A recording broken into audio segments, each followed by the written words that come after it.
My son looked me straight in the eyes and said, "You're useless now, Dad. You only bring me problems." I was 72 years old, had just lost almost everything I'd built in my life, and I heard the door slam for the last time. In that moment, I thought my life was over, that I was just a burden, a nuisance to the person I loved most. But what happened in the next 2 years completely changed my perspective on purpose, family, and the true meaning of being useful in this world. Today, 3 years later, my son calls me every week begging me to come back to the family. And hundreds of people call me a hero.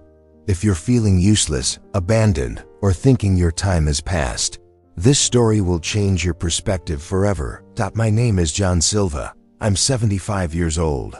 And for 45 years of my life, I built a small carpentry business here in Detroit. I started with nothing, literally nothing. My father died when I was 16, and I had to support my mother and 2 younger brothers. Let me paint you a picture of how desperate things were. We lived in a 1-bedroom apartment above a laundromat. The walls were so thin you could hear every conversation, every argument, every crying baby from our neighbors. My mother worked double shifts at a textile factory, but it wasn't enough. My brothers, Michael and David, were 12 and 8 years old, and they looked at me like I was supposed to have all the answers. I remember my first day working construction. I was 16, skinny as a rail, and the foreman laughed when I showed up. "Kid, you sure you're old enough to be here?" But I needed that job. I worked 12 hours carrying heavy materials, mixing cement, learning from the older guys who took pity on me. After work, I'd go to the public library and read everything I could about carpentry, about building, about business. The librarian, Mrs. Rodriguez, started setting aside carpentry books for me. She'd say, "John, here's another one for your collection." She never asked why a teenager was so obsessed with learning a trade, but somehow she knew it mattered. It took me 3 years to save enough money to buy my first set of tools. Real tools, not the broken ones I'd been borrowing. When I held that new hammer in my hands for the first time, I cried.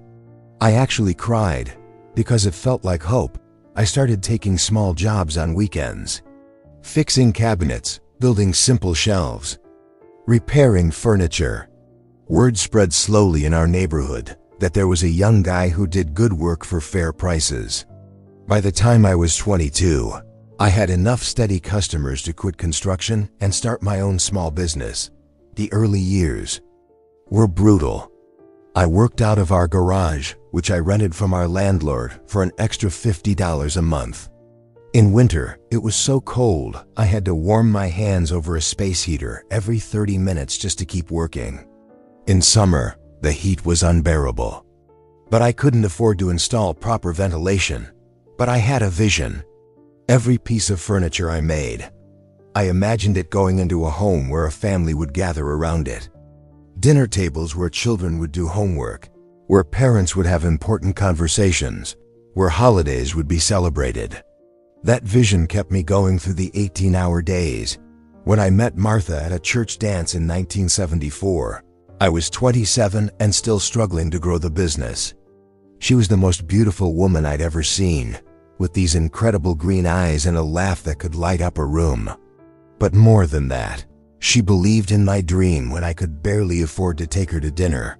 Our first date was a picnic I made with sandwiches from home, sitting on a blanket in the park while I told her about my plans to build the best custom furniture in Detroit. Most women would have run from a guy with sawdust under his fingernails and big dreams, but little money. Martha listened to every word and said, "John, I can see it. I can see exactly what you're talking about." We got married 2 years later in a small ceremony. I couldn't afford a honeymoon, so we spent our wedding night in our tiny apartment, planning the future of Silva Carpentry. Martha had this incredible ability to see potential where others saw problems. When we finally saved enough to rent a real workshop space, it was a disaster. The roof leaked, the electrical was shot, and the previous tenant had left it full of junk. Martha walked through that mess and said, "This is perfect, John. Look at all this space. Look at these windows. Imagine how beautiful your work will look in this natural light." She rolled up her sleeves and spent the next 3 weekends helping me clean, paint, and make that place into something special. For 5 years, Martha worked as a secretary during the day and kept the books for Silva Carpentry at night. She answered phones, scheduled appointments, and handled customer complaints with a grace I could never match. When difficult customers got angry about delays or prices, Martha had this way of calming them down and making them feel heard. In 1979, we found out Martha was pregnant. I remember sitting in that doctor's office, holding her hand, feeling terrified and excited at the same time. That night, I stayed up until 3 a.m. in the workshop, starting work on the most beautiful crib I could. Imagine, every joint had to be perfect, every edge smooth as silk. This wasn't just furniture. This was going to hold my child. Robert was born on October 15, 1979, weighing 7 pounds and 3 ounces. The moment they placed him in my arms, everything changed. I looked at this tiny person, completely dependent on me, and I made a promise. "Son, you're going to have everything I never had. You're going to have security, opportunity, and choices." But life had other plans. When Robert was only 2 years old, Martha was diagnosed with breast cancer. The treatments were expensive, brutal, and ultimately unsuccessful. She fought for 18 months with a courage that still takes my breath away. Even during chemotherapy, when she was weak and nauseous, she would sit in the workshop with Robert on her lap, helping me with paperwork. Martha died on a Tuesday morning in March 1983. Robert was 3.5, and I was a 35-year-old widower with a business to run and a son to raise. I remember standing at her grave, holding Robert's tiny hand, feeling more alone than I'd ever felt in my life. The next few years were the hardest of my life. I had to become mother and father to Robert while keeping the business growing. I'd wake up at 5 a.m. to prep work for the day, get Robert ready for daycare, work until 6 p.m., pick him up, make dinner, help with whatever a 4-year-old needs help with, and then go back to the workshop to finish orders until midnight. Mrs. Rodriguez from the library, the same woman who had helped me all those years ago, became like a grandmother to Robert. When daycare was closed or Robert was sick, she would watch him at the library. Robert learned to read sitting at her desk, surrounded by stacks of books. She'd say, "John, this boy is special. Make sure he gets to college." I threw myself into work with an obsession that probably wasn't healthy. Every custom dining table, every handcrafted bedroom set, every kitchen cabinet was built with the same thought: this money goes toward Robert's future. I wanted him to have choices I never had. By the time Robert was 10, Silva Carpentry had 6 employees and a reputation for the finest custom work in the city. We were booked solid for months in advance. Rich families from the suburbs would drive to our workshop to commission pieces. I was proud of what we built, but I was also exhausted. Robert was growing up mostly raised by babysitters and Mrs. Rodriguez. I justified it by telling myself I was building his future, but I was missing his present. School plays, baseball, games, parent-teacher conferences. I attended when I could, but the business always seemed to need me more urgently. When Robert turned 16, I bought him a car. Not just any car, a brand new Honda Civic that cost more than I'd made in my first 3 years of business. He was grateful, but I could see something in his eyes that worried me. Distance.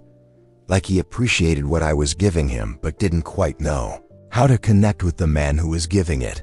High school graduation came and went. Robert had good grades, got accepted to the University of Michigan for business school. I was bursting with pride. "Dad," he said the night before leaving for college, "thank you for everything. I know how hard you worked for this." But even then, there was a formality to it, like he was thanking a benefactor rather than hugging his father. College years flew by. Robert would come home for holidays and summer breaks, but he felt like a visitor in his own house.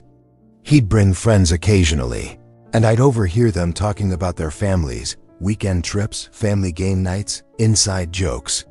Robert would listen politely but never add stories of his own. After graduation, Robert got a job at a marketing firm in downtown Detroit. Good salary, benefits, a future. He moved Sunday dinners every other week, phone calls on birthdays and holidays, polite conversations about work, weather, and current events. Never anything deeper. Never anything real. When Robert met Carla, I was hopeful things might change. She was warm, funny, and seemed to genuinely care about family connections. At their wedding, she made a point of including me in every tradition, every photo, every moment. "Mr. Silva," she said during the reception, "Robert talks about you all the time. He's so proud of what you built." But I noticed that when she said this, Robert looked uncomfortable. Proud, maybe, but also burdened by that pride. When Sophia was born in 2012, I thought I might finally get a chance to be the grandfather I'd never quite learned to be as a father. I spoiled her completely, every toy she pointed at, every book she wanted, every ice cream she asked for. She'd run to me with her arms wide open, calling Grandpa, Grandpa. And for those moments, I felt like I'd finally figured out how to love someone without making it complicated. 2 years later, Peter arrived, and now I had two little people who were genuinely excited to see me. Sunday dinners became the highlight of my week. I'd show up with presents, help Carla in the kitchen, play games with the kids until they were exhausted, but I could still feel that distance with Robert. He was grateful for my involvement with his children, but there was always this invisible wall between us. Like he was protecting himself from something. The carpentry business continued to thrive through Robert's 20s. We'd expanded to 10 employees, had a bigger workshop, and I was even considering opening a second location. I was 68 years old and finally starting to think about retirement. Then 2019 hit like a freight train. The pandemic wasn't just a health crisis for small businesses like mine, it was an extinction event. Overnight, families stopped ordering custom furniture. Restaurants closed, which meant no more commercial work. Weddings were canceled, which meant no more bridal furniture sets. But worse than the immediate loss of income was watching my employees, people who had worked for me for decades, lose their jobs. Miguel had been with me for 15 years. He'd started as a teenager sweeping sawdust and had become my most skilled craftsman. When I had to lay him off, he cried. A 35-year-old man with 2 kids, crying because the only job he'd ever really loved was disappearing. Sarah, my office manager for 8 years, who knew every customer's preferences and every supplier's delivery schedule. She'd organized our chaos into something that actually worked efficiently. Letting her go felt like cutting off my own arm.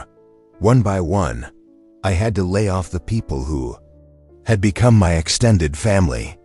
By December 2019, it was just me in that big, quiet workshop, trying to fill a handful of orders with arthritis setting into my hands and the weight of failure crushing my spirit. Robert's patience with my situation started wearing thin. At first, he was supportive. "Dad, it's temporary. Things will bounce back." But as months passed and the business continued to struggle, his tone changed. "Dad, you need to adapt. Everything is online now. You need a website, social media marketing, virtual consultations." He'd show up with printed articles about businesses that had successfully pivoted during the pandemic. "Look at this company. They started offering DIY furniture kits. Look at this one. They moved entirely to online sales." I tried. God knows I tried. I spent $2,000 I couldn't afford on a web designer who created something that looked professional, but might as well have been written in a foreign language for all I could understand it. I attempted to create Instagram posts, taking pictures of my work with my old flip phone, posting them with captions that Robert said made me sound like I was from the Stone Age. The computer classes I mentioned, those were at the community center, full of people my age all struggling with the same things. The instructor, a patient 25-year-old named Jessica, would repeat the same basic instructions over and over while we fumbled with trackpads and tried to remember passwords we'd written on scraps of paper and lost. I felt like an immigrant in my own country, unable to speak the language that everyone else seemed to understand fluently. In March 2020, I got the call that ended everything. My biggest remaining client, a hotel chain that had ordered $50,000 worth of custom lobby furniture, was canceling their order. "Mr. Silva, we're so sorry, but we're not even sure we'll survive this ourselves." That night, I sat in my workshop surrounded by half-finished pieces that represented thousands of hours of work and thousands of dollars of materials that I'd never be paid for. I was 72 years old, nearly broke, and utterly lost. The next morning, I called Robert to tell him I was putting the business up for sale. The silence on the phone lasted so long, I thought the call had dropped. Finally, he said, "Dad, why didn't you talk to me first? I could have helped you find buyers. I could have helped you negotiate better terms, but the damage was done. I'd accepted an offer that gave me just enough to pay off business debts and keep my house. Everything I'd built over 45 years sold for less than the cost of Robert's college education. That's when our relationship really started falling apart. Robert was frustrated with what he saw as my poor business decisions. I was embarrassed by what I saw as my failure to keep up with a changing world. Every conversation became tense. Every piece of advice he offered felt like criticism. Every visit felt like an inspection where I was constantly found lacking. Sunday dinners became monthly dinners, then holiday dinners, then just Christmas and Easter. Phone calls went from weekly check-ins to brief exchanges of basic information. "How are you feeling, Dad?" "Fine, son." "How are the kids?" "Good, Dad." "Okay, I have to go." Sophia and Peter started asking Carla, "Why doesn't Grandpa come over anymore?" Carla would make excuses, but I could see the strain it was putting on her too. She was caught between her husband's growing impatience with me and her children's love for their grandfather. The final conversation happened on a rainy Thursday in November 2020. Robert came over to discuss what he called practical matters. He wanted to talk about my finances, my health, my long-term care plans. "Dad, you're 73 years old. You're living alone in a house that's too big for you. You're not taking care of yourself properly. Carla and I have been talking, and we think you should consider assisted living." Assisted living. The words hit me like a punch to the stomach. "Robert, I'm fine. I can take care of myself." "Dad, you're not fine. You're isolated. You're depressed, and honestly, you're becoming a burden. Every conversation we have, you complain about money, about being lonely, about how the world has changed. It's exhausting." That word burden hung in the air between us like a physical thing. "I never asked you to take care of me," I said. "No, but you expect it. You expect me to drop everything when you need help with your computer, or when you can't figure out how to pay a bill online, or when you want someone to talk to because you're lonely." The argument escalated from there. Years of buried resentment came pouring out. He accused me of being stubborn, of refusing to adapt, of wallowing in self-pity. I accused him of being ungrateful, of forgetting everything I'd sacrificed for his future. "You know what, Dad?" he finally said, standing up to leave. "You're right. You sacrificed everything for my future, including being a real father. All you ever gave me was money and things, never yourself. And now that you don't have money to give anymore, you don't know how to relate to me at all. That's not fair, Robert. Isn't it? When did we ever just talk? When did you ever ask me about my dreams, my fears, my hopes? When did you ever tell me about yours? You worked 18 hours a day to pay for my life, but you were never actually in my life." He was right, and we both knew it. But it hurt too. Much to admit. "I did the best I could," I said quietly. "I know you did, Dad, but your best wasn't enough. And now you're expecting me to make up for a lifetime of missed connections, and I can't do it. I have my own family to focus on." That's when he said it. "You're useless now, Dad. You only bring me problems." The door slammed and I was alone for the next 6 months. I barely left the house except to buy groceries and go to doctor appointments. I'd wake up around noon, watch television until evening, eat dinner alone, and go to bed early just to make the days pass faster. Mrs. Thompson, my neighbor, was the only human being I had regular contact with. She was 80 years old, a widow whose husband had died 3 years earlier. We'd sit on our porches in the late afternoon, not talking much, just acknowledging each other's presence. She'd lost her son in Afghanistan in 2008, and her daughter lived in California with her own family. Mrs. Thompson understood loneliness in a way that didn't require explanation. During those dark months, I started noticing things about my neighborhood that I'd been too busy to see during my working years. The single mother next door, Maria, who worked 2 jobs and was always exhausted. Her 3 kids, ages 6, 9, and 12, spent most afternoons unsupervised, trying to do homework at the kitchen table while their mother slept between shifts. There was old Mr. Patterson, a Korean War veteran who lived alone with his cat. I'd see him walking to the corner store every day, buying just enough food for 1 meal, because carrying more was too difficult with his bad back. The Morrison family had 4 teenagers, and the 2 youngest boys were clearly struggling in school. I'd hear their mother arguing with teachers on the phone, frustrated because she didn't understand the homework well enough to help them. I started paying attention to these small dramas playing out around me, and I realized something. I wasn't the only one who felt forgotten. That's when Mrs. Thompson knocked on my door that Tuesday morning in March, crying about her grandson Tommy. Tommy lived with his mother, Sandra, Mrs. Thompson's daughter-in-law. Sandra was 28, worked as a waitress at a local diner, and was raising Tommy alone after his father walked out when Tommy was 4. When the doctor said Tommy had leukemia, Sandra's world collapsed. The treatment was going to cost tens of thousands of dollars.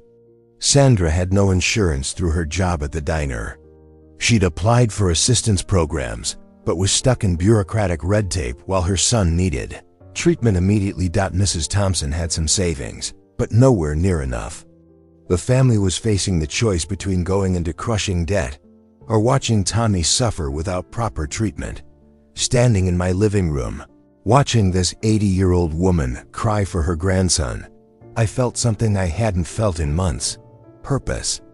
I spent the next week making phone calls, researching programs, talking to social workers and hospital administrators. I discovered there were resources available, but navigating them required patience, persistence, and time. Things Sandra didn't have while working double shifts and caring for a sick child.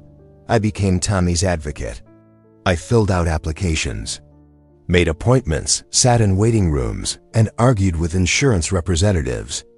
I used my stubborn old man persistence as a weapon against bureaucracy, but more than that, I started spending time with Tommy during his treatment. Sandra couldn't always be there because she'd lose her job if she missed too many shifts. So I'd sit with Tommy during his chemotherapy sessions, reading him books, playing simple games, just being present. Tommy was scared, of course, but he was also curious about everything.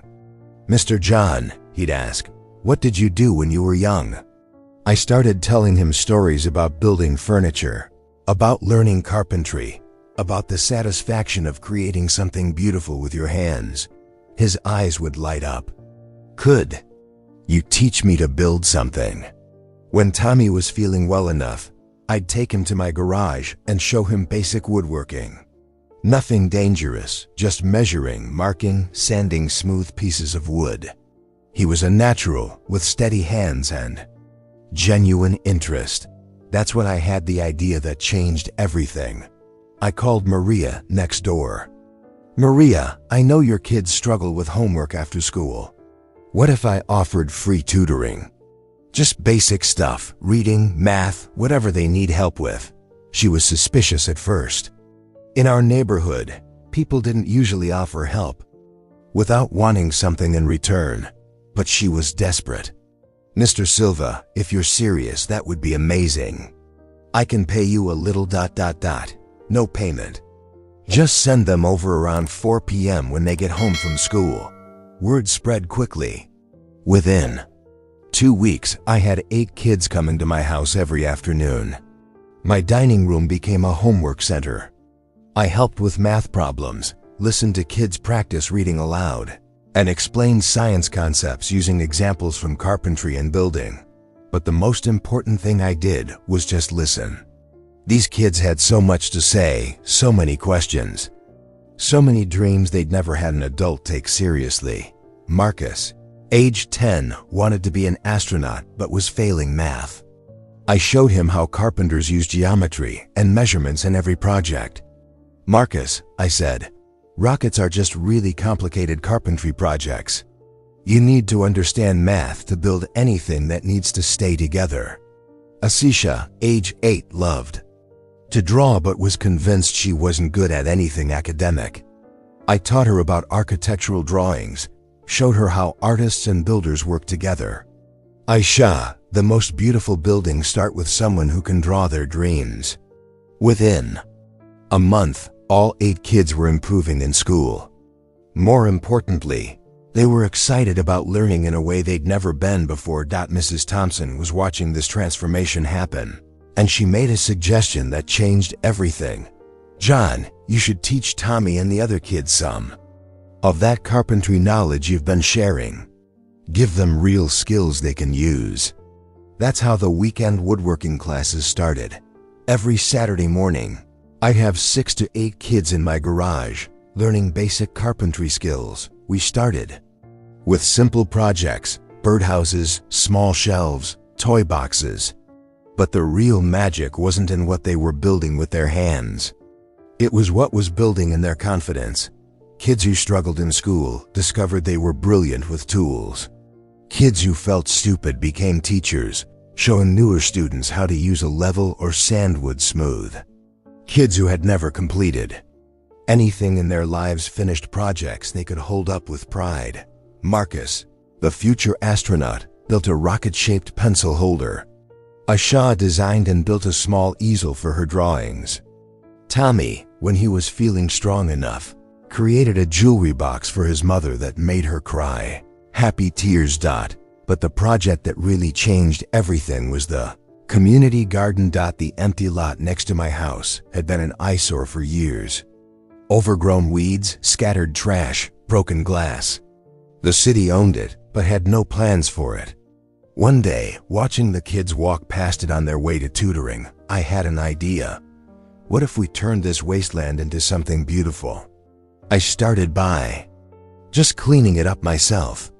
Every morning, I'd spend an hour pulling weeds, picking up trash, clearing the space. Neighbors started noticing. Mrs. Thompson began helping. Then Maria from next door.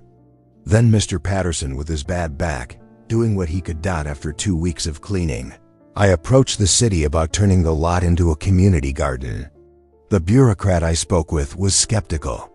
Mr. Silva, community gardens require ongoing maintenance, management, insurance. I'll handle all of that, I said. It took 3 months of paperwork, meetings, and persistence, but we got approval. The city even provided water access and basic fencing. That's when the real magic happened. Families started claiming small plots. Kids from my tutoring group planted vegetables alongside their parents. Mrs. Thompson started an herb section that became legendary in the neighborhood. Mr. Patterson, despite his bad back, grew the most beautiful tomatoes anyone had ever seen. The garden became more than just a place to grow food. It became the neighborhood's gathering place. People who had lived next to each other for years without speaking started sharing seeds, tools, and advice. Kids played between the rows while parents worked and talked. Saturday mornings became community. Workdays, we'd all meet at 8 a.m. to weed, water, plant, and maintain our shared space. Then we'd share coffee and pastries that different families would bring. The garden attracted attention from other neighborhoods. Local news stations did stories about the neighborhood transformation. The city started asking me to consult on other community development projects, but the most beautiful part was watching the ripple effects. Mr. Patterson, inspired by the success of the garden, started a tool lending library in his garage. Why should everyone buy a power drill they'll use twice a year? He'd say, borrow mine, and when you're done, someone else can use it. Mrs. Thompson began teaching cooking classes, showing young mothers how to prepare healthy meals on tight budgets using vegetables from the garden. Maria, seeing how much her kids had improved with tutoring, started a neighborhood babysitting cooperative so single parents could cover for each other during emergencies or extra work shifts. What started as one old man helping one sick child had become a network of neighbors taking care of each other. 6 months after starting the garden, I was featured in the local newspaper. The headline was "Retired Carpenter Builds Community." That article changed my relationship with Robert forever. He called me the Monday after the article was published. His voice was different, softer, more uncertain than I'd heard in years. "Dad, I saw the newspaper article. I had no idea you were doing all this." We talked for an hour that day. Really talked in a way we hadn't since he was a child. He asked detailed questions about the kids I was tutoring, the garden, the woodworking classes. But I could hear something else in his voice, regret, maybe even guilt. "Dad, I'm proud of you. But I'm sorry. I was so focused on what you couldn't do anymore that I never asked what you might want to do." 3 weeks later, Robert showed up at my house on a Saturday morning. Not for a scheduled visit, not because it was a holiday. He came with work clothes and a toolbox.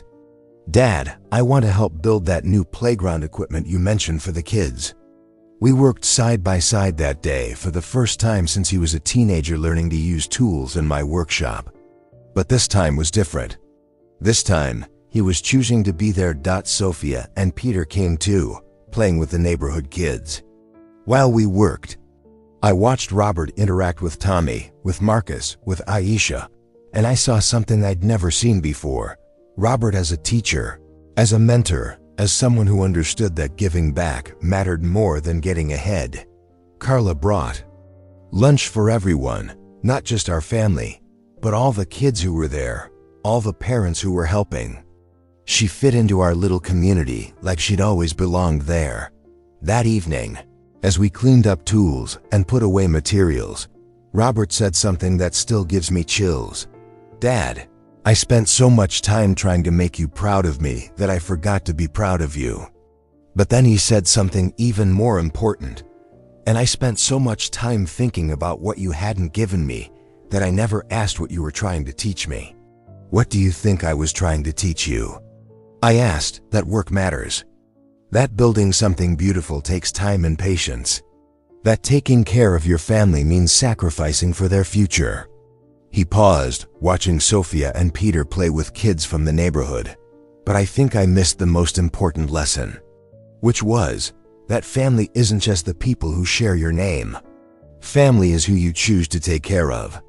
Over the next year, Robert became a regular volunteer in what everyone now called Grandpa's Project.